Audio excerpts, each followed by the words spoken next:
ஜெயிக்கிறோமோ இல்லையோ சண்டை செய்யணும். ஹாய் மக்களே, என்னோட இன்ஸ்டாகிராம் சொந்தங்களுக்கு வணக்கம். நாங்கள் இன்றைக்கி ஒரு ரேஸுக்கு போனோம். ஆனால் நைட்டெல்லாம் எல்லாமே சைக்கிள்லாம் பக்காவாக ரெடி பண்ணி ப்ராக்டிக்ஸ்லாம் பண்ணி எல்லாமே வச்சேன். ப்ராக்டிக்ஸ்லாம் நைட்டு கூட பண்ணேன்.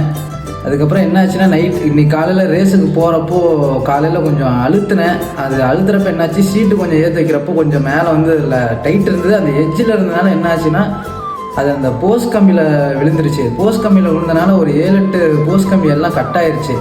அதுக்கப்புறம் என்ன பண்ணுறதுன்னு தெரியல. அதுக்கப்புறம் போகலாமா வேணாமா, ரேஸ் வந்து 9 மணிக்கு, 8 மணிக்கு அது மாதிரி சம்பவம் ஆயிடுச்சு காலையில். அதனால என் ஃப்ரெண்ட்ஸ்லாம் சொன்னாங்க, வேணாம் சைக்கிளை விட்டுட்டு போய் நம்ம வேடிக்கை மட்டும் பார்க்கலாம் அப்படின்னு சொன்னாங்க. வேணாம், நம்ம இந்த இதில் வந்து கலந்துக்கிட்டே ஆகணும். ஜெயிக்கிறோமோ தோக்குறோமோ, இந்த தனுஷ் சொல்கிற மாதிரி ஜெயிக்கிறோமோ இல்லையோ சண்டை செய்யணும். அது மாதிரி நம்ம சைக்கிள் எடுத்துகிட்டு போயாச்சு. போகிறப்பே ஏகப்பட்ட தடங்கள். ஆனால் அப்பயும் போய் இந்த சைக்கிளில் நான் போய் ரேஸ் ஓட்டினேன். முதலாக தான் வந்தேன். ஆனால் வரப்போ அங்கே வரைக்கும் மோகனூர்லேருந்து பாலப்பட்டி வரைக்கும் கொஞ்சம் தான் போனேன்.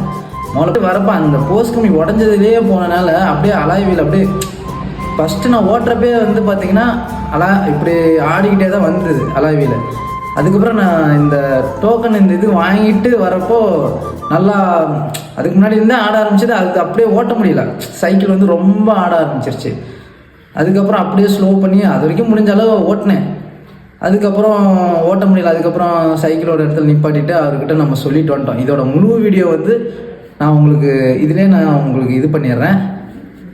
உங்கள் சப்போர்ட்னால தான் நான் இவ்வளோ வர முடியுது. நன்றி மக்களே.